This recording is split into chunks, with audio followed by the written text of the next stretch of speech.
Hello dear student, आज P block का revision करेंगे। पी ब्लॉक में सबसे इंपॉर्टेंट चीज जो होती है रीजनिंग। तो रीजनिंग को याद करने के की पॉइंट्स क्या होते हैं वो देखिए आप कि कैसे मैं रीजनिंग को डील करूंगा, क्या क्या की पॉइंट्स होते हैं। वैसे तो मैंने आपको बता रखा है, एक बार देखिए आप। सबसे पहला कि अगर कोई भी बोलता है एनोमलस बिहेवियर है, यानी अपने ग्रुप में नाइट्रोजन फैमिली में नाइट्रोजन बिल्कुल अलग शो करता है, हेलोजन में फ्लोरीन अपनी बिहेवियर बिल्कुल अलग शो करता है, तो व्हाई इज इट सो? तो उसका रीजन क्या होता है? Because of small size. देखेंगे आप, small size, large charge to radius ratio, high IP, high negativity and absence of D orbital. Main चीज जो हम बहुत बार बोल चुके हैं क्वेश्चनों में, तो उसको डील करने का तरीका है। तो कोई भी अपनी फैमिली में एनोमोलस बिहेवियर शो करता है, इरेगुलर बिहेवियर शो करता है, वाई, वो यहां से देंगे हम। उससे कॉन्सिक्वेंस क्या होगा कि जो भी एलिमेंट होते हैं सेकंड पीरियड के एलिमेंट अपनी वैलेंसी को एक्सीड नहीं कर पाएंगे, ठीक है, due to absence of D orbital. तो लिमिटेड टू 4, मैक्सिमम से मैक्सिमम इनकी वैलेंसी कितनी होगी? 4। 5 शो नहीं कर पाएंगे। For example nitrogen do not forms pentahalide, लेकिन PCl5 बनता है, ठीक है, वाई? तो reason due to absence of D orbital. Sulphur SF6 बनाता, OF6 नहीं बनाता, सब वो पढ़ा रखा है मैंने आपको, ये रिविजन करा रहा हूँ आपको याद करने का तरीका। Why? Due to absence of D orbital in oxygen. Second period में nitrogen forms pentaoxide but does not forms pentachloride. Why? Again due to absence of DO. It cannot expand its covalency. फोर्स ऊपर जा ही सकती है इनकी valency. Fluorine form only 1 oxo acid, while other halogen form. तो ये सारे क्वेश्चन का आंसर एक ही है, due to absence of D orbital. इन सबका आंसर यही है, small size, high IP, high negativity and absence of D orbital. समझ गए? तो ये याद करने का तरीका है। तो फर्स्ट प्रॉपर्टी, फर्स्ट जिसे हम बोलते हैं हमारा ब्रह्मास्त्र, तो जो फर्स्ट पीरियड के एलिमेंट है वो they able to form P pi multiple bond आपस में, यानी सेकंड के सेकंड पीरियड में। वो थर्ड पीरियड में बनाएंगे पी पाई मल्टीपल बॉन्ड, ठीक है ना, लेकिन वही बनाएंगे जिनका वही साइज छोटा है। तो अदर जो होते मेंबर होते हैं, हैवियर मेंबर, जैसे phosphorus, sulphur, unable to form P pi multiple form, therefore they exist as octatomic acid बनता है। Oxygen is diatomic, nitrogen is diatomic, P4 is tetratomic. Why is it so? Same reason. तो because p orbital of heavier member are large and diffuse, they cannot make collateral overlapping, sideways overlapping नहीं बना पाएगा, नमस्ते नहीं कर पाएगा। unable to form, the heavier member can form p-pi d-pi bonds with oxygen. nitrogen rarely to form p-pi d-pi back bonding. why is it so? due to absence of cons orbital, again d orbital. तो ये देखिए आप कुछ element दिखाए, तो ये phosphorus, ये oxygen, phosphorus third period का है तो d-pi, और ऑक्सीजन कौन सा पीरियड का? सेकंड पीरियड का। अगर थर्ड पीरियड का कोई भी एलिमेंट होगा तो डी पाई, सेकेंड पीरियड का एलिमेंट होगा तो क्या होगा? पी पाई। दोनों सेकेंड के तो पी पाई। समझ गए ना? ये नाइट्रोजन कौन सा? पी पाई, ये डी पाई, ये पी पाई। पीरियड देखो आप कौन सा पीरियड का एलिमेंट है, ये unable to form this. Why? कि नाइट्रोजन भी सेकेंड पीरियड का, ये भी सेकेंड पीरियड का, तो यहाँ बैक बॉन्डिंग हो ही सकती, यानी पाई ऑर्बिटल, पाई बॉन्ड बन नहीं सकता। पाई बॉन्ड क्यों नहीं बन पा रहा? Due to absence of again कौन सा orbital? D orbital. It can not expand its octet due to absence of D orbital. ये अपना लोन पेयर डोनेट कर देता है, रीडोनेट करता है। फॉर एग्जांपल नाइट्रोजन की बात करूं मैं, तो नाइट्रोजन का लोन पेयर है, ठीक है ना। अब सिलिकॉन का जो डी ऑर्बिटल है, ये देखिए आप, सिलिकॉन का जो डी ऑर्बिटल है यहां से अपना लोन पेयर इसको देगा, इसे बोलते हैं पी-पाई डी-पाई बैक बॉन्डिंग। समझ गए बात को? ये पी-पाई डी-पाई बॉन्ड क्यों बना? ड्यू टू प्रेजेंस ऑफ कौन सा orbital? D orbital, in case of third period. Second period में तो है ही नहीं, रीजन वही चल रहा है।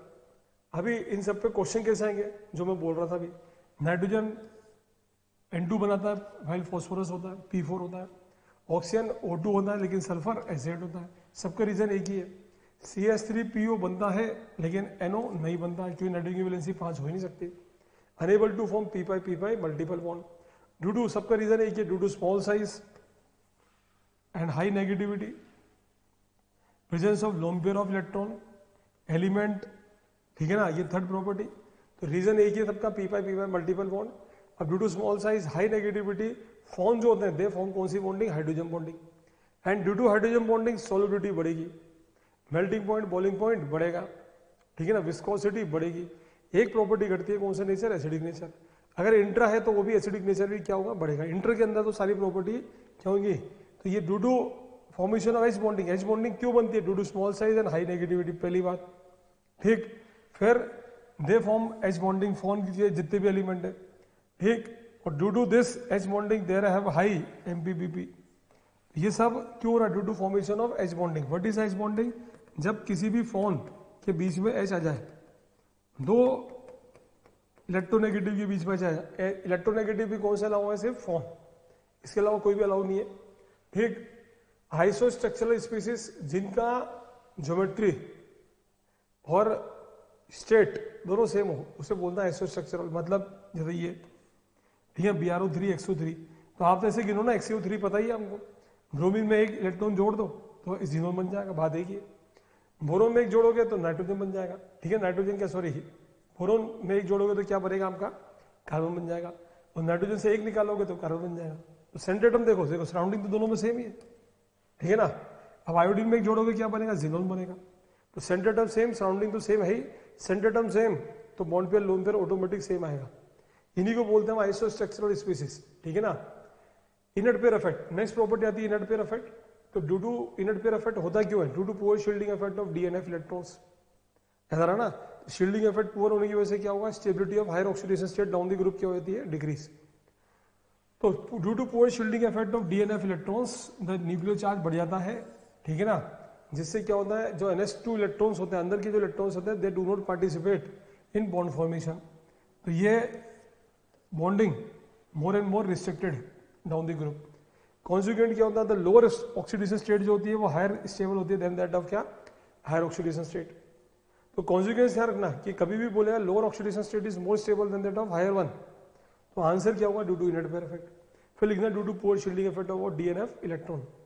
For example nitrogen phosphorus +5 show करते हैं, लेकिन बिस्मिथ शो करता है +3। वाई? तो बिस्मिथ की +3 is more stable than that of +5, बताया था मैंने। दोनों एलिमेंट भी सेम, सराउंडिंग भी सेम, तो क्या लगाओगे? Inert pair effect. फिर रीजन बोलेंगे, ये ऑक्सीडाइजिंग एजेंट है बहुत सा, वाई? वही same inert pair effect. Group 16 में +6 की ऑक्सीडेशन स्टेट की स्टेबिलिटी घटती है, +4 की बढ़ती है, वाई? तो down the group on moving down the group in nitrogen and मतलब 15 एंड 16 फैमिली, ये दो की बात करनी है आपको बस आपके जो कोर्स में। 15 एंड 16 ग्रुप में ऊपर से नीचे आने पर स्टेबिलिटी ऑफ क्या होती है? हायर ऑक्सीडेशन स्टेट क्या होती है? बढ़ती है। सॉरी, लोअर ऑक्सीडेशन स्टेट की स्टेबिलिटी बढ़ती है, हायर की घटती है, वाई? ड्यू टू कौन सा effect? Inert pair effect. Due to inert pair effect the stability of lower oxidation state is more than that of what? Higher.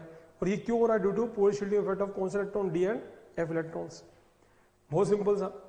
SO2 is a reducing agent, why? Same वही inert pair effect. तो ये सारे question बनते हैं बच्चों। BrO4 is a stronger than ClO4। तो +7 जो होती है वो अनस्टेबल होती है, क्यों होती है? सेम। BrO जो बॉन्ड होता है वीकर होता है, क्यों वीक हो रहा है? ड्यू टू वो सेम। ये लेस स्टेबल है as compare to SbCl5, why? Same same, ठीक है ना। The stability of higher oxidation state of 4p element is less than that of what? 3p and 5p element, why? ठीक है ना, जबकि सेम ग्रुप में same. Due to कौन सा इफेक्ट? Inert pair effect. तो ये क्वेश्चन बनते हैं के ऊपर, तो सबका आंसर एक ही है, ड्यू टू कौन सा इफेक्ट? Inert pair effect. तो यह वेरिएबिलिटी आ गई। बॉन्ड लेंथ की बात कभी भी आ जाएगी, फलाने की बॉन्ड लेंथ सेम होती है, why? Due to resonance. Due to resonance oxygen oxygen bond length क्या होगी? आइडेंटिकल होगी इन केस ऑफ ओजोन। ठीक, जिसे बोलते हैं chemical form, charge separation same, ठीक है ना। SO2, ये देखिए आप SO2 में SO2, ये ऑक्सीजन ऑक्सीजन, ये पाई बॉन्ड डीलोकलाइज कर रहा है, this is known as what? SO2। ये बॉन्ड लेंथ क्या गई आपके पास? सेम। बॉन्ड लेंथ सेम क्यों है? Because of what? Resonance. Due to resonance the equal bond length हो जाती है। In case of HO3 the nitrogen oxygen bond are identical, why? तो ये क्यों आइडेंटिकल हुई? Why? Because of what? Resonance. जबकि ये बॉन्ड रेजोनेंस में नहीं है, तो वहां रेजोनेंस नहीं होगा, तो ये ऑक्सीजन लोन पेयर रेजोनेंस में पार्टिसिपेट नहीं कर रहा, इसलिए इसकी बॉन्ड लेंथ आइडेंटिकल नहीं होगी। तो दो ऑक्सीजन की बॉन्ड लेंथ सेम होगी, why? Because of participation in what? Resonance. तो जब भी बोले फलाने फलाने की बॉन्ड लेंथ आज सेम, एक ही आंसर है, बिकॉज ऑफ व्हाट? रेजोनेंस। ये देखिए आप, third NOH is not involve in what? Resonance. इसलिए दो ऑक्सीजन की बॉन्ड जो होगी वो सेम होगी, why? Because of what? Resonance. तो SO2 में सेम होगी, नाइट्रेट में 3 ऑक्सीजन की बॉन्ड लेंथ सेम होगी, वाई? सबका answer what? Resonance. Bond angle की बात करें तो भाई यहां तो कोई लोन पेयर है नहीं, तो जैसे ग्रुप 15 में जाओगे लोन पेयर आएगा, लोन पेयर आएगा तो lone pair bond pair repulsion बढ़ेगा। Due to increase in lone pair bond pair repulsion, ये कॉन्ट्रेक्शन हो जाएगा, जिसे बोलते हैं बॉन्ड एंगल क्या हो जाएगा? डिक्रीज। ये sp3 है टेट्राहेड्रल है, ये भी sp3 है टेट्राहेड्रल है because of lone pair in group 15, याद है ना। ग्रुप 15 आएगा तो lone pair bond pair, group 16 आएगा तो lone pair repulsion increase. Loan pair bond pair repulsion increase तो बॉन्ड एंगल क्या हो जाएगा, डिक्रीज। तो बॉन्ड एंगल क्यों चेंज हो रहा है, because of in group 15 loan pair repulsion. अगर हम ग्रुप में बात करते हैं तो ऊपर से नीचे पे जाएंगे तो lone pair bond pair repulsion और ज्यादा बढ़ेगा due to decrease in electronegativity and increase in what size. ये देखिए आप, नाइट्रोजन इज मोर इलेक्ट्रोनेगेटिव तो फॉस्फोरस से, तो जैसे हम ऊपर जा रहे हैं काम की बात पकड़ेंगे तो repulsion in NH3 because of more lone pair bond pair repulsion in NH bond push closer and less extend than that of what PH3। तो ऊपर से नीचे आने पर हमेशा इन ग्रुप 15 हो चाहे ग्रुप 16 हो, दो ही में बात करते हैं बॉन्ड एंगल घटता है। यहाँ क्यों घटता है, due to increase in lone pair bond pair repulsion. यहाँ क्यों घटता है, due to increase in lone pair repulsion. बहुत सिंपल, ठीक है ना। फिर देखिए bond angle of this is more than that of this, why, यहाँ पे lone pair bond pair repulsion. Tetrahedral है, वाटर का बॉन्ड एंगल अगेन ग्रेटर है क्योंकि स्मॉल साइज ग्रुप में बात करा ना, स्मॉल साइज वाटर में ऑक्सीजन की स्मॉल साइज है, हाई नेगेटिविटी है, ऑक्सीजन वहीं पे रहेंगे, क्लाउड फैलेंगे नहीं। इलेक्ट्रॉन क्लाउड पकड़ेगा नहीं ना तो फैलेगा मतलब स्कैटर करेगा तो लोन पेयर रिपल्शन बढ़ेगा, लोन पेयर रिपल्शन बढ़ेगा तो बॉन्ड एंगल घटेगा। Boiling point, melting point, hydrate की बात करते हैं, हमने वैसे चार्ट बना के दे रखा है आपको सारा, ठीक है ना। डिपेंड करता है, depend on surface area mainly, and one is the hydrogen bonding, ठीक है ना। तो हाइड्रोजन बॉन्डिंग तो वहीं बनेगा जब फोन होगा, ठीक। और बाकी में सब में आप वंडर वॉल लगाएंगे तो दो फोर्सेस चलते हैं। तो मेल्टिंग पॉइंट अमोनिया का एक्सपेक्टेडली ज्यादा हो गया, भाई बिकॉज ऑफ कौन सी बॉन्डिंग, हाइड्रोजन बॉन्डिंग, ठीक है ना। ये SbH3 का ज्यादा हो रहा है, भाई ड्यू टू कौन सी bonding, van der Waals bonding. Water का ज्यादा हो गया, बॉइलिंग पॉइंट भी मेल्टिंग पॉइंट भी। बाकी तो ये सरफेस है, यहाँ तो चल रही है वंडर वॉल बॉन्डिंग और यहाँ चल रही है कौन सी बॉन्डिंग, हाइड्रोजन बॉन्डिंग। इसी प्रकार से यहाँ पे हाइड्रोजन बॉन्डिंग, यहाँ कौन सी बॉन्डिंग आई आपकी, वंडर वॉल बॉन्डिंग। तो वंडर वॉल बॉन्डिंग और ये H बॉन्डिंग, रीजन इन्हीं को पूछेगा, एक्सेप्शन पे जाएंगे। NH3 का बॉइलिंग पॉइंट ज्यादा, तो नाइट्रोजन आ गया तो सोचो मत, H bonding due to small size high negativity, again H bonding due to small size high negativity, it forms H bonding with oxygen. तो ये आएगा आपका answer. Thermal stability, reducing power, acidic nature, ये सब किस पर डिपेंड करते हैं, BD पर। तो डाउन द ग्रुप बात करें, जो हमने पहले टेबल में बता रखा है, एसिडिक नेचर, रिड्यूसिंग नेचर जो होता है बच्चों बढ़ता है, और थर्मल स्टेबिलिटी जो होती है वो घटती है due to decrease in BD of what, element and hydrogen. सबका एक ही आंसर होगा, due to decrease in what, increase in size. BD जो होती है वो क्या होती है, डिक्रीज, ये होता है मेन आंसर। तो thermal stability down the group घटेगी, reducing nature down the group बढ़ेगा, acidic nature down the group क्या होगा, बढ़ेगा। सारे के सारे क्वेश्चन यहीं से आंसर दूंगा मैं, due to decrease in what, BD। ये सब NCERT की लाइन है जो मैं आपको रीजनिंग की फॉर्म में लेके आ रहा हूँ कि बच्चों ऐसे क्वेश्चन आने वाले हैं आपके पास, उनको डील करने हैं। देखो ये HF is a weaker acid, by इसकी BD कम है, ठीक। HI is stronger reducing agent, by इसकी BD कम है, खत्म बात, ठीक है ना। H2 is more BD, low BD of element and hydrogen, ये लिखो आपको direct. NH3 is by reducing agent than that of BH3, BH3 is a very good reducing, बाय डू क्या आएगा आपका, लो BD, ठीक है ना। ये आप आपके NCERT के सारे क्वेश्चन डिस्कस कर चुके हैं, लेकिन अब कैटेगरी बना के पढ़ा रहा हूँ आपको मैं। H2 is weaker reducing than that of H2T, वही अगेन क्या आएगा आपका, लो BD। तो जिसका एसिडिक नेचर ज्यादा, हाइड्रेट की एसिडिक नेचर और रिड्यूसिंग नेचर ज्यादा हो रहा है और thermal stability down the group घट रही है, रीजन सबका है लो BD of what, element and hydrogen. ये आंसर होगा जो मैंने आपको छाप के दे भी दिया। बेसिक नेचर की बात करें, बेसिक नेचर कौन अच्छा होगा, जिसका लोन पेयर देने की क्षमता होगी, जो अपना लोन पेयर दे पाएगा उसका बेसिक नेचर ज्यादा। Loan pair is available for protonation. अगर ऊपर से नीचे जाओगे साइज बढ़ेगा, साइज बढ़ेगा क्या होगा, इलेक्ट्रोनेगेटिविटी घटेगी, इलेक्ट्रोनेगेटिविटी घटेगी, इलेक्ट्रॉन क्लाउड स्कैटर करेगा, लोन पेयर देने की कैपेसिटी खत्म हो जाएगी, तो बेसिक नेचर भी डाउन द ग्रुप क्या होगा, घटेगा। मैं सोचने वाली बात है, एसिडिक नेचर बढ़ रहा है तो बेसिक नेचर क्या होगा, घटेगा। तो वाई बेसिक, कोई भी बेसिक क्यों होता है, because the lone pair of nitrogen ammonia is a very good basic, good ligand, why because lone pair is available for protonation. Main reason ये होता है, आप चाहे ऑर्गेनिक में बात करो चाहे पी ब्लॉक में बात करो, रीजन एक ही होगा। तो यहां देखिए आप, ammonia have the lone pair of electron, sp3 hybrid होता है, ठीक है ना, एंड डायरेक्शनल होता है, मोर इलेक्ट्रोनेगेटिव होता है जो मैं बोल रहा हूं, ठीक है ना, इसलिए इलेक्ट्रॉन डेंसिटी जो होती है ऊपर ही रहती है, ठीक। On that in case of phosphorus the lone pair of electron present in large and more diffuse, diffuse मतलब स्कैटर करेगा, नॉन डायरेक्शनल हो जाएगा, यहाँ डायरेक्शनल है, यहाँ यही रिटेन करेगा क्योंकि वहां डी ऑर्बिटल आ चुका है, खाली है, खाली है तो इलेक्ट्रॉन क्या होगा, फैलेगा, फैलेगा तो क्या होगा, लोन पेयर देगा। जो लोन पेयर आसानी से दे रहा वो अच्छा बेस, जो लोन पेयर नहीं दे पा रहा फॉर प्रोटोनेशन वो इज वीक बेस। तो PS3 is less basic than that of, तो basic nature down the group क्या होगा, घटेगा। व्हाई, रीजन वही है बच्चों कि due to lone pair is not available for what, protonation. एक पर्टिकुलर क्वेश्चन है, ये ब्रैकेट मार रहा हूं मैं, ठीक है ना, ये लेस बेसिक है, व्हाई, इसका रीजन होता है p/d बॉन्ड, क्योंकि इसका लोन पेयर ऑलरेडी सिलिकॉन में जा चुका है। यहाँ कार्बन में लोन पेयर नहीं जा सकता, क्यों नहीं जा सकता, क्योंकि अनेबल टू फॉर्म कौन सी बॉन्डिंग, p/d बॉन्ड जो भी आप समझा रहे थे, लेकिन सिलिकॉन में due to formation of p/d back bond तो lone pair is not available because it forms कौन सा bond, p and d bond. Lone pair available है तो प्रोटोनेशन होगा, प्रोटोनेशन होगा तो बेसिक नेचर क्या होगा बच्चों, बढ़ेगा, बहुत सिंपल सी बात। कोवलेंट नेचर है ना, आयनिक नेचर किस पर डिपेंड करेगा, चार्ज पर। चार्ज इंक्रीज, जो फजाज रूल में भी बोलते हैं हम लोग, चार्ज इंक्रीज तो कोवलेंट नेचर इंक्रीज, आयनिक नेचर क्या हो जाएगा, डिक्रीज, ठीक है ना। तो सीधी बात है, जो आयनिक कंपाउंड होगा उसका मेल्टिंग पॉइंट, बॉइलिंग पॉइंट भी क्या होगा, ज्यादा होगा। सीधी बात है, जो +3 वाले हैं ग्रुप 15 में वो ज्यादा आयनिक होंगे एज कम्पेयर टू +5। +5 वाले क्या होंगे आपके, क्या होंगे, मोर कोवलेंट होंगे। Why, because of more polarising power, इसे हम बोलते हैं, ठीक है ना। ये बोलना होगा आपको मेनली कि more polarising power, due to more polarising power, जैसे हम बोलते हैं फजांस रूल, लेकिन वहां बोल नहीं सकते आप फजांस रूल, ठीक है ना। ये तो आईटी और मेडिकल वाली भाषा हो गई, हमारी भाषा में सीधा बोलना आपको मोर पोलराइजिंग पावर।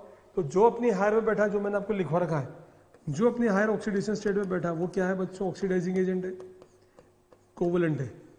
और क्यों है, ड्यू टू मोर कौन सी पावर, पोलराइजिंग पावर। ये काम की बात ध्यान रखो बस, जो अंडरलाइन करी मैंने, पोलराइजिंग पावर, ठीक। तो +2 +4 में ज्यादा कौन होगा, +4 वाला, समझ गए। इसी प्रकार से +5 और +3 में कौन ज्यादा होगा, +5 वाला, वो कोवलेंट होगा, तो उसका मेल्टिंग पॉइंट, बॉइलिंग पॉइंट भी क्या होगा, कम होगा। तो ये देखिए, more boiling point why, due to more covalent, ये आयनिक है। ये मोर कोवलेंट है why, due to high charge, charge ज्यादा तो पोलराइजिंग पावर ज्यादा, खत्म बात। PCl5 is lower boiling point than that of PCl3, why, क्योंकि PCl3 is what, PCl5 is purely covalent. Why covalent, because more कौन सी power, polarising power, due to high charge. Charge increase, NCERT का पहला क्वेश्चन यही है ना, इंटेस्ट का। तो charge increase, polarising power increase, polarising power increase तो क्या होगा आपका, कोवलेंट नेचर इंक्रीज, तो मेल्टिंग पॉइंट, बॉइलिंग पॉइंट क्या हो जाएगा बच्चों, डिक्रीज। ऑक्सो एसिड की बात करें स्ट्रेंथ की, तो स्ट्रेंथ की ऑक्सीडेशन स्टेट किस पर डिपेंड करेगी, अगेन इलेक्ट्रोनेगेटिविटी पर, सेंटर एटम की इलेक्ट्रोनेगेटिविटी पर, ठीक। अगर सेम ऑक्सीडेशन स्टेट है तो जिसकी इलेक्ट्रोनेगेटिविटी ज्यादा वो स्ट्रॉन्गर एसिड होगा। ये देखिए आप, इट डिपेंड अपॉन नेगेटिविटी, तो मोर is the negativity, stronger is the oxo acid, खत्म बात, बहुत सिंपल था। स्ट्रेंथ और different oxidation state increases with what, increase in oxidation state, मतलब क्या, HCl, HCl3, HCl4, ठीक, पता रखा है। कौन अच्छा ऑक्सीडाइजिंग होगा, HCl4, क्यों होगा ऑक्सीडाइजिंग, क्योंकि ClO4 इज मोर स्टेबलाइज। देखिए आप, तो oxygen atom is bonded to halogen atom, more is the number of oxygen atom, more is the dispersal negative charge. यानी फॉर एग्जांपल मैं बोलूं, ClO4 जब टूटे के बनेगा, H+ में बनेगा ये ClO4, तो ClO4 में ये जो नेगेटिव चार्ज होगा 4 बार रेजोनेंस करेगा, 4 ऑक्सीजन है तो, और जितनी बार रेजोनेंस करेगा उतनी ज्यादा स्टेबिलिटी बढ़ेगी, और जितनी ज्यादा स्टेबिलिटी बढ़ेगी उतनी ज्यादा क्या होगा, जल्दी टूटेगा, अच्छा एसिडिक होगा। तो एसिडिक नेचर स्ट्रेंथ किस पर डिपेंड करेगी, उसकी एसिडिक स्ट्रेंथ किस पर डिपेंड करेगी, स्टेबिलिटी ऑफ ऑक्सीजन आयन। अब यूं देखें आप, एक हो गया ClO, तो वो क्या छोड़ेगा बच्चों, ClO-, तो वहां तो रेजोनेंस ही नहीं है। ClO2 में रेजोनेंस कितनी बार होगा, 2 बार, 2 ऑक्सीजन 2 बार, 3 है तो 3 बार। जितनी बार नेगेटिव चार्ज घूमेगा, जिसे बोलते हैं negative charge present on oxygen ion, जितना ज्यादा डिस्पर्स करेगा, यानी घूमेगा, रेजोनेंस करेगा, उतना stable stronger will be the what, oxo acid. तो हम क्या बोलना चाह रहे हैं, अगर मान लो सेम ऑक्सीडेशन स्टेट है तो HOF, HClO, HBRO, HOI सबसे अच्छा एसिड कौन? HOF। नेगेटिविटी देखो, अगर सेम ग्रुप आ गया, सेम ठीक है ना, Cl सेंटर एटम सेम आ जाए तो आप देखो कि कितना सराउंडिंग में ऑक्सीजन एटम है। जितना ज़्यादा ऑक्सीजन एटम है, बताया था मैंने, उसका ऑक्सीडाइजिंग नेचर बढ़ेगा। और मेन चीज एसिडिक नेचर क्या होगा? बढ़ेगा। तो acidic nature basically depend upon what? Strength of oxo anion, यानी कितनी जल्दी टूट रहा है। तो हम किससे देखते हैं? स्टेट से। तो अब ये देखो कि सेंटर एटम वेरिएबल, ये सराउंडिंग वेरिएबल, ये देखो आप, बहुत सिंपल सी बात। इन शॉर्ट मैं इतना बड़े पैराग्राफ को छोटा सा करके बताता हूं आपको कि सेंटर वेरिएबल या सराउंडिंग, ठीक।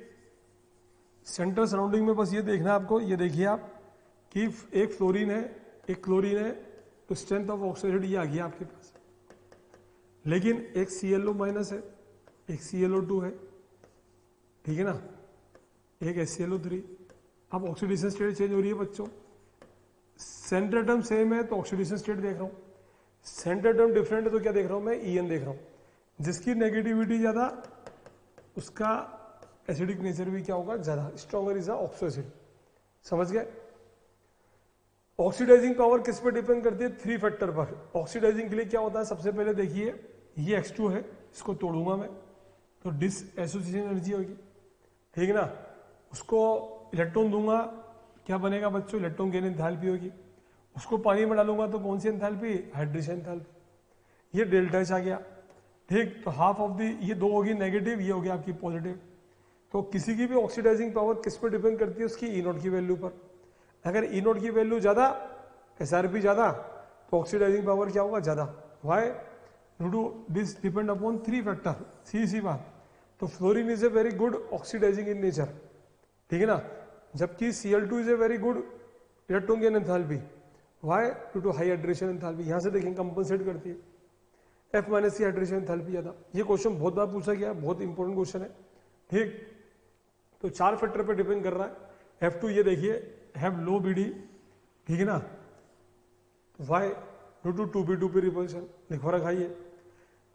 Fluorine is less electronegative than that of what? Enthalpy. Electron gain enthalpy of fluorine is less, ठीक है ना। फ्लोरीन की लेस होती है देन दैट ऑफ Cl। उसके बावजूद भी fluorine is a very good oxidising agent. ये बहुत बार आया क्वेश्चन, करा रखा हमने question. Why is it so? Due to high hydration enthalpy and low BD, ठीक। कंट्रोलिंग फैक्टर क्या है? ये 2 है। ये देखिए, एक तो low BD and hydration enthalpy. यहां से करना हाई हाइड्रेशन एंथैल्पी, तो फ्लोरीन F- की high hydration enthalpy and low BD, ये डिसाइड करेगा बच्चों कि F- इज ए व्हाट? क्या कहलाएगा आपका? Very good. कौन सा एजेंट कहलाएगा? ऑक्सीडाइजिंग एजेंट, ठीक। फिर ये सारा हम डिसाइड किससे कर रहे हैं बच्चों? ये बॉन हेवर्ट साइकिल कहलाती है, इसी को हम बोलते हैं बॉन हेवर्ट साइकिल। तो जब भी हेलोजन की बात करेगा regarding what? Regarding oxidising power, तो आंसर तो E0 से देना। वो पूछे इसका E0 की वैल्यू ज्यादा क्यों होती है? वाई? तब आंसर देना। आप किससे दोगे? आप आंसर किससे दोगे? लो BD एंड क्या? High hydration enthalpy. तो ये आपके रीजनिंग के पॉइंट हो गए। अब मैं इंपॉर्टेंट रिएक्शन डिस्कस करता हूं बच्चों, ठीक है ना। ग्रुप वाइज करता हूं, 15, 16, 17, 18 की इंपॉर्टेंट रिएक्शंस एंड स्ट्रक्चर्स, ठीक। 3 भागों में बांटा इसे हमने। One is the reasoning, another is structure and another is what? क्या कहलाता है आपका? रिएक्शंस, ठीक है ना। तो हम तीनों चैप्टर में, तीनों ग्रुप्स में 15, 16, 17 में कौन कौन सी इंपॉर्टेंट रिएक्शंस है वो ये करके डिस्कस करते हैं बच्चों। तो बच्चों बात कर रहे हैं प्रॉपर्टीज की। अब हम ग्रुप वाइज प्रॉपर्टीज पढ़ते हैं।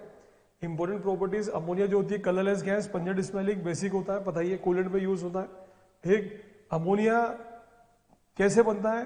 What decomposition of ammonium chloride, magnesium nitrate. इसका हाइड्रोलिसिस करोगे तो भी अमोनिया बनेगा, इसका तोड़ोगे तो भी क्या बनेगा? अमोनिया। इंडस्ट्रियल प्रोसेस क्या था आपका? हेवर्स प्रोसेस बताया था हमने आपको, ठीक है ना। ये है काम की reaction. N2+3 in the presence of molybdenum iron catalyst, ठीक है, 770 केल्विन और 200 to 300 ATM प्रेशर, याद होगा आपको।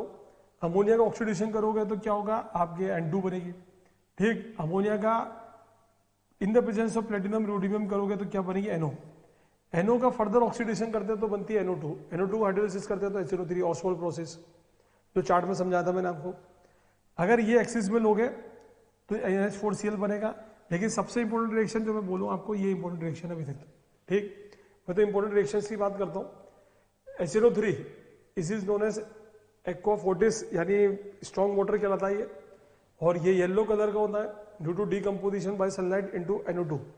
येलो कलर का कब होगा? जब in the presence of sunlight into, जब ये टूट जाएगा NO2 में, ठीक। It act as a strong oxidising agent, सबको ऑक्सीडाइज करना है। सल्फर है तो H2SO4 बनता है, फॉस्फोरस है तो H3PO4, कार्बन है तो H2CO3, I2 है तो क्या बनेगा? HiO3। याद है ना, ये तो सब बताया था मैंने शास्त्रों में। तो मेन तो ये ध्यान रखना आपको, ये वाला चीज, ये आपके कोर्स में। और कुछ नोबल मेटल्स होते हैं वो उससे रिएक्शन नहीं करते हैं। क्यों नहीं करते हैं? Because of presence of passive layer. Passive layer होती है, तो ये देखिए आप कि main copper, iron, zinc, magnesium, manganese, तो हमारे तो डाइल्यूट कंसेंट पे काम करेंगे आप लोग, ठीक। डाइल्यूट में कौन सी गैस निकलती है? जिंक के साथ N2, कॉपर सिल्वर के साथ कौन सी गैस निकलती है? NO प्लस मेटल नाइट्रेट, तो बनेगा। शॉर्ट ट्रिक दे रखिए। कंसेंट्रेट में क्या बनता है? NO2, और टिन के साथ क्या बनेगा? H2 metastannic acid, H2SNO3। Iron, cobalt, nickel, Cr, aluminium do not react with concentrate HNO3, why? Due to formation of passive film of oxide layer. याद आ गया होगा। ये कुछ ऑक्साइड्स होती हैं, इनके स्ट्रक्चर बनाना सिखाया था मैंने आपको। मेन कैसे ध्यान रखते हैं पर N25, ये तोड़ोगे तो N24, एक को तोड़ोगे तो N23, इसको तोड़ोगे तो NO और N2। ये आ गया आपका एक N2 का स्ट्रक्चर। देखिए आप, ब्राउन गैस कौन सी होती है आपकी? NO2, और ब्लू कलर का सॉलिड क्या होता है? N2O3। बस ये ध्यान रखो, बाकी सब कलरलेस है, ठीक। अपने कोर्स में इतना ही है, इनकी प्रॉपर्टीज पे नहीं आना ज्यादा, कोर्स से हट चुका है, ठीक। बात करें हाइड्रेट्स की, ग्रुप 16 के हाइड्रेट्स, ठीक। हाइड्रेट मतलब H2S, H2H, He, H2O, these are known as what? Hydrates. अभी बात करें हाइड्रेट्स में बॉइलिंग पॉइंट की, मेल्टिंग पॉइंट की, बॉन्ड एंगल की, ठीक। तो bond angle down the group क्या होता है? Decrease, why? Due to increase in lone pair repulsion, group 16 में, याद है ना। और ऊपर से नीचे आएंगे तो मेटल हाइड्रेट की BD घटेगा तो एसिडिक नेचर, रिड्यूसिंग नेचर बढ़ेगा। हैलाइड्स की बात करें तो जो हैलाइड्स एग्जिस्ट करते हैं, ये हैलाइड मेनली एग्जिस्ट कर रहे हैं विद हेलोजन, ठीक। मेनली 3 तरह के हैलाइड बनते हैं, याद है ना, EX2, EX4 एंड EX6, वो बता चुका हूं मैं आपको। एलिमेंट की बात करूं तो मोनोऑक्साइड में बनती है SO, SO2, SO3। काम की यही है आपकी SO2 एंड SO3। मेनली 2 तरह की ऑक्साइड बनती है, SO2 एंड SO3। SO2 का जो बॉन्ड एंगल होता है सेम होता है, बॉन्ड लेंथ सेम होती है। व्हाई? बिकॉज ऑफ कौन सा bond? Due to resonance. Main तो ये पूछेगा आपसे यहाँ पर। SO3 में सारे बॉन्ड एंगल सेम होते हैं, व्हाई? ड्यू टू कौन सा बॉन्ड? रेजोनेंस। O2 की बात करें, O2 में मेनली KCl3, KNO3, इनको अगर आप डिकम्पोज करेंगे इन द प्रेजेंस ऑफ दिस, क्या बनेगा आपका? KCl प्लस O2, ऑक्सीजन की preparation. It is A colourless, odourless, tasteless gas. Her metal non metal से रिएक्शन करती है एक्सेप्ट, याद है ना, गोल्ड एंड प्लेटिनम, बाकी सबसे रिएक्शन करती है। इज ए वेल्डिंग फ्यूल में भी यूज करते हैं हम। ओजोन इसके थर्मल डीकम्पोजिशन से बनती है इन the presence of silent electric discharge, ये लिखवा रखा मैंने आपको, ठीक। पेल ब्लू गैस होती है, डार्क ब्लू लिक्विड होता है, वर्ल्ड ब्लैक सॉलिड होता है। तो मेन रिएक्शन पे आ रहा हूं मैं कि कौन कौन सी रिएक्शन इंपॉर्टेंट है, फिर मैं एक साथ लिख के भी दिखा दूंगा आपको सारी। Ozone is a powerful oxidising agent, why? Due to presence of कौन सा ऑक्सीजन? Nascent oxygen. तो ये सारी नहीं करनी है अब समय एनसीईआरटी पे, मैं जो टिक कर रहा हूँ सिर्फ वही पढ़नी है, ऐसा नहीं आप साल रटने लग जाए। 2 oxygen bond length are same, why? Because of what? Resonance. ये ब्लीचिंग एक्शन में काम आता है, डिसइंफेक्टेंट में काम आता है, ठीक। स्टेरिलाइजिंग द वाटर में काम आता है। सल्फर डाइऑक्साइड की बात करेंगे, sulphur plus O2 sulphur dioxide, ठीक। Copper plus H2SO4 again SO2 बनेगा। SO2 act as a reducing agent and oxidising agent. KMnO4 के साथ रिएक्शन बैलेंस करके दिखाई थी मैंने, याद होगा। क्या होगा? SO2 है तो सल्फेट बनेगा, बैलेंस करके निकालेंगे आप। फिर it is a bleaching action, ठीक। Why? Because it again produce hydrogen. Coloured metals जो होता है वो क्या बन जाएगा आपका? Colourless, due to presence of nascent hydrogen. ये क्या काम आता है? Manufacturing of sulphuric acid, main तो वहां काम आता है। It is known as oil of vitriol, king of chemical, ठीक। प्रोडक्शन कैसे करते हैं? सबसे पहले क्या बनाते हैं? एस से बनाते हैं SO2। तो सल्फर आयरन पैराइड को हीट करते हैं तब बनती है SO2, बस ये प्रोसेस ध्यान रखना। SO2 को फिर रिवर्सिबल बनती है SO3 in the presence of catalyst. कौन सा कैटलिस्ट यूज करते हैं बच्चों? V2O5, याद आ गया। SO3 प्लस H2SO4 क्या बनता है? ओलियम। ओलियम का हाइड्रोलिसिस करते हैं तो बनता है H2SO4, बहुत simple. It is a very good acid, 98% by weight होता है कंसिडर H2SO4। ये हर मेटल नॉन मेटल से रिएक्शन करता है, मेटल से बनता है मेटल सल्फेट और नॉन मेटल कार्बन से बनेगा उसकी कॉरस्पॉन्डिंग ऑक्साइड्स। ठीक, ये शुगर क्या करेगा, पूरा पानी खींच लेगा। कंसर्ट क्या करता है, वाटर खींचता है। लेड स्टोरेज बैटरी में यूज करते हैं, पेंट्स पिगमेंट्स में यूज करते हैं, रिफाइनिंग में यूज करते हैं। ग्रुप 17 में बात करें कौन कौन से हेलोजन, हेलोजन की reactivity depend upon what, oxidising power. तो fluorine is highly reactive, why, due to low BD. And low BD क्यों होती है, due to more 2p repulsion. Reasoning सब हम पढ़ चुके हैं, रीजनिंग की बात नहीं कर रहे, इंपॉर्टेंट रिएक्शन की और स्ट्रक्चर की बात कर रहे हैं इस लेक्चर में। अब थर्मोस्टेबिलिटी डाउन द ग्रुप क्या होती है बच्चों, क्या होता है, घटता है। और acidic nature, reducing nature down the group क्या होता है, बढ़ता है। ये हम बात करें। Bond strength down the group क्या होगा, घटेगा, due to H bonding, due to H bonding. BD क्या होगा, घटेगा, थर्मोस्टेबिलिटी भी घटेगा, ड्यू टू कौन सी bonding, H bonding. Reducing nature देखो बढ़ रहा है, वाई, ड्यू टू वही बीडी। ठीक, एसिडिक नेचर का ऑर्डर बिल्कुल अपन पढ़ चुके हैं अब तो सारा। फिर प्रिपरेशन करेंगे तो KMnO4 से HCl का ऑक्सीडेशन करोगे तो क्या बनेगा, Cl2 गैस। सबसे बढ़िया ये रहा MnO2 प्लस HCl MnCl2। ठीक, पैरेलुसाइड ओर से Cl2 प्लस वाटर क्या बनेगा, HOCl। ठीक, HOCl जो बनेगा और HOCl वापस रिकम्पोज होगा ऑक्सीजन में। It is also bleaching agent. ठीक है, फिर Cl2 से very good oxidising agent. Br minus है तो Br2 कर देगा, I माइनस है तो I2 कर देगा। अब ये ध्यान रखना कोल्ड डाइल्यूट है या हॉट कंसंट्रेट है। कोल्ड सबसे इंपॉर्टेंट रिएक्शन, कोल्ड डाइल्यूट है तो Cl माइनस बनेगा और OCl माइनस बनेगा। और अगर हॉट कंसंट्रेट है तो Cl माइनस बनेगा, ClO3 बनेगा। ये रिएक्शन ये बहुत इंपॉर्टेंट पूछी जाती है, जो मैं एक साथ पूरी समरी भी वापस बता दूंगा आपको कौन कौन सी रिएक्शन इंपॉर्टेंट है। थ्योरी तो हम अभी पढ़ चुके हैं। डिसइंफेक्टेंट में काम आता है, DDT बनाने में काम आता है, फॉस्जिन में काम आता है, मस्टर्ड गैस में काम आता है। ये सब लिखवा रखा आपको विद फॉर्मूला। ठीक है ना। HCl की बात करेंगे, H2 प्लस Cl2 HCl। एक तो डिगॉन प्रोसेस भी होता है, तो आप HCl से Cl2 बनाओ, Cl2 से HCl बनाओ, दोनों एक ही चीज है। ठीक, ये हर मेटल नॉन मेटल से रिएक्शन करता है। ठीक है, फिर कार्बोनेट को तोड़ देता है, बाइकार्बोनेट वीक एसिड को तोड़ना स्टार्ट कर देता है। ये AgNO3 से करा होगा तो AgCl का व्हाइट PPT HNO3 बन जाएगा आपका। ठीक, तो HCl वापिस वही क्या दे देगा आपका Cl2। Production of dies pigment में काम आता है। इंटर हेलोजन कंपाउंड क्या होता है, हेलाइड जब आपस में रिएक्शन करते हैं, एक इलेक्ट्रोनेगेटिव इलेक्ट्रोपॉजिटिव से रिएक्शन करता है हेलोजन, तो उसे बोलते हैं इंटर हेलोजन। 4 तरह के होते हैं, depend upon the oxidation state, +1 +3। ये सब अपन पढ़ चुके हैं, याद होगा। ठीक, इनके स्ट्रक्चर भी पता हमें तो याद है ना। इसका क्या होता है, बेंटी शेप, इसका क्या होता है स्क्वायर पिरामिडल, इसका क्या होता है पेंटागोनल बाइपिरामिडल। तो शेप का भी ध्यान रखेंगे। These are known as interhalogen compounds. ठीक, ये इंपॉर्टेंट रिएक्शंस है जो चार्ट का यूज करके आप बैलेंस करके निकालोगे। ठीक है, मैं पूरा चार्ट दे रहा हूं आपको, कौन कौन सी इंपॉर्टेंट रिएक्शन है, वो कौन कौन से स्ट्रक्चर इंपॉर्टेंट है, फिर बना के दिखा रहा हूं। तो इसको अगर हीट करोगे तो एक पानी तो पक्का निकलेगा, याद आ रहा है। इसकी रिएक्शन चलाओगे तो क्या बनेगी, रस्ट। कॉपर +2 है तो कितने अमोनिया लोगे, 4, क्या बनेगा complex. By using the chart Ag+ है तो कितने अमोनिया लोगे, 2, AgNH3 का कॉम्प्लेक्स। लेड नाइट्रेट को हीट करोगे, हाथ लगा के चलाना बच्चों, ये आएगा क्वेश्चन, ये हाथ लगा देंगे तो कंप्लीट द रिएक्शन, ये आएगा आपके एग्जाम में। और ये खास रिएक्शन है। ठीक है, 15, 16, 17 ग्रुप 18 ग्रुप के। ये देखिए आप लेड नाइट्रेट को हीट करेंगे तो क्या बनेगा आपका NO2। ठीक, NO2 से कौन सी gas, brown colour gas. HNO3 क्या करना, फॉस्फोरस अंदर, P बाहर ले आना, तो क्या होगा SpO3 बन जाएगा और यहाँ N2O5 बन जाएगा। ठीक है ना, इसका डायमर है। कॉपर प्लस डाइल्यूट HNO3, एक तो मेटल नाइट्रेट बनेगा और एक क्या बनेगा NO प्लस पानी। और अगर कंसर्ट है तो क्या बनेगा मेटल नाइट्रेट, याद है ना, कॉपर नाइट्रेट NO2 प्लस पानी। फिर देखेंगे आप जिंक है, डाइल्यूट के साथ रिएक्शन चलाएंगे, क्या होगा जिंक नाइट्रेट N2O प्लस पानी। और कंसर्ट है तो जिंक नाइट्रेट क्या बनेगा NO2 प्लस पानी। आयोडीन है ना, क्या बनेगा HiO3 प्लस NO2 प्लस पानी। सल्फर है तो H2SO4 NO2 प्लस पानी। Chemistry of ring test, brown ring test, nitrate है तो क्या बनेगा बच्चों NO। पूरी बैलेंस करके निकालेंगे आप। तो आपके पास क्वेश्चन ये आया कंप्लीट, ये रिएक्शन मिलेगी आपको कंप्लीट करनी है, या ये मिलेगी, ये पूछेंगे what is the formula of the brown ring complex. This is the formula of the what, brown ring complex. ठीक, ये डिगॉन प्रोसेस जो बोल रहा था मैं, HCl से O2 कराएंगे तो Cl2 प्लस पानी, और उल्टा चलाओगे तो क्या बनेगा HCl। +3 है तो क्या बनेगा Fe+2। मैंने आपको डी ब्लॉक में बैलेंस करके दिखाई थी, याद है ना, पूरी बैलेंस कर सकते हो आप। ये डीकलराइज द पिंक PPT।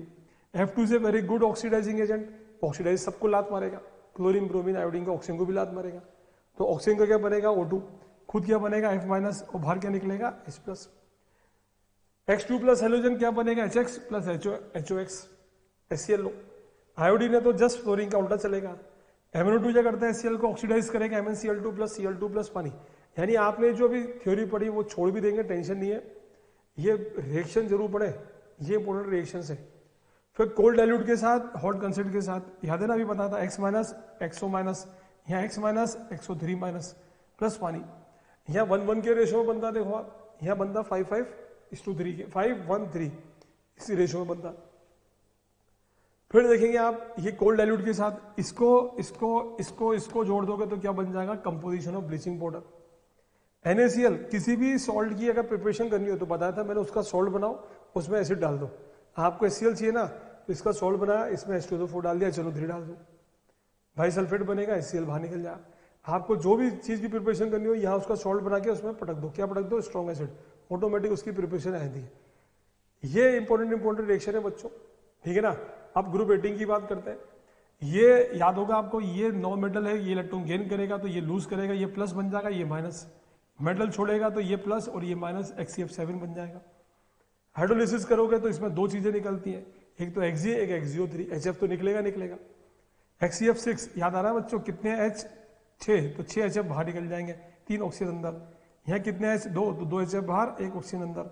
यहाँ कितने H 4, तो 4 HF बाहर, बाकी ऑक्सीजन अंदर। जिनोन की रिएक्शन, ये इंपॉर्टेंट रिएक्शन आ गई आपके पास। टोटल 30 रिएक्शन है NCERT के हिसाब से, जो इस साल आपके पेपर में आएंगी। हर एग्जाम में यही पूछ जाती है रिगार्डिंग पी ब्लॉक। आपका काम इतना हुआ कि इस साइड पे हाथ रख ले, जैसे हम ऑर्गेनिक में करते हैं, इन 30 रिएक्शनों को पढ़े मोटा। तो आपको प्रिपरेशन प्रॉपर्टीज नहीं रटनी पड़ेगी, वो काम हमने खत्म कर दिया आपका। ठीक, अब बात करते हैं स्ट्रक्चर्स की, इंपॉर्टेंट स्ट्रक्चर्स। तो सबसे पहले बात करेंगे SF4 की, ठीक है, सीसो शेप, इसे बोलते हैं सीसो शेप, ठीक, सीसो SF4, ये इंपॉर्टेंट आ गया अभी आपके पास। ठीक, ClF3 बेंटी शेप, इसको मैं बना के दिखा देता हूं वापिस से, Cl, ठीक है, F F F, यहां पे लोन पेयर, यहां लोन पेयर, ये देखिए आप,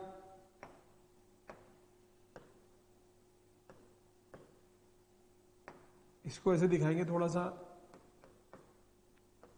बेंटी शेप, ठीक है। ClF5 क्या बनेगा, स्क्वायर पिरामिडल शेप, बनना दिखाया था, पेंटागोनल, बाई पिरामिडल। तो ये आपकी इंपॉर्टेंट शेप्स है जो एग्जाम्स में आ सकती हैं, ठीक है। 3 भागों में बांटा है चैप्टर को हमने। एक तो आपको बताया था मैंने, कौन सा बताया था आपको, एक तो बताया था हमने रीजनिंग, जिसकी मैंने शॉर्ट ट्रिक दी, एक बता रहा हूँ रिएक्शन। इसके बाद आप NCERT प्रीवियस ईयर वापस करें एक बार, तो इसकी आपकी बिल्कुल पकड़ आ जाएगी बढ़िया तरीके से, ठीक है। SP3D, ठीक, XCF2, XCF4 याद है ना, in the name of what, Jesus Christ. XCF6 पहले ये प्लेन डिस्टॉर्टेड ऑक्टाहेड्रल, ये इंपॉर्टेंट स्ट्रक्चर है आपके। XgO3, XgO2F2, ठीक, ये आपका स्ट्रक्चर आएंगे इंपॉर्टेंट स्ट्रक्चर। ये तो XgF5 है, XgO2F2, ये है XgO2F2, टी शेप, ठीक है ना, बेंट टी शेप वापिस है। ये लोन पेयर हमेशा यहां लगाना है इसमें, इस केस में ट्रायंगुलर बाइपिरामिडल में। सल्फरस एसिड, सल्फ्यूरिक, ये भाप होता है, एक ऑक्सीडेंट होगा सल्फ्यूरिक, 2 को रख के H निकाल देंगे, क्या बनेगा, पेरोक्सो डाइसल्फ्यूरिक। 2 को रख के पानी निकाल देंगे तो क्या बनेगा, पायरोसल्फ्यूरिक। याद है ना, सब बनवा रखे हैं आपको, बहुत सिंपल। HOF एक ही बनता है, HClO एक ध्यान रखते हैं, एक डबल बॉन्ड O लगाओगे तो HClO2, एक और लगाओगे तो HClO3, एक और लगाओगे तो HClO4, ये हेलोजन के एसिड, ये इंपॉर्टेंट ऑक्सो एसिड। इन्हीं में से पूरा पेपर आएगा। 2 आपके 3 स्ट्रक्चर आने हैं, वो इन्हीं में से आएंगे, ठीक। तो ये आपके मोटे मोटे स्ट्रक्चर आगे बच्चों, ये ही पढ़ के जाना, इसके अलावा कुछ नहीं पढ़ के आना। तो रीजनिंग, शेप और स्ट्रक्चर, ये 3 चीजों पर फोकस करें। ये इंपॉर्टेंट पूरा एक्सटेंट निकाल के मैंने आपको बता दिया, समझ गए बच्चों।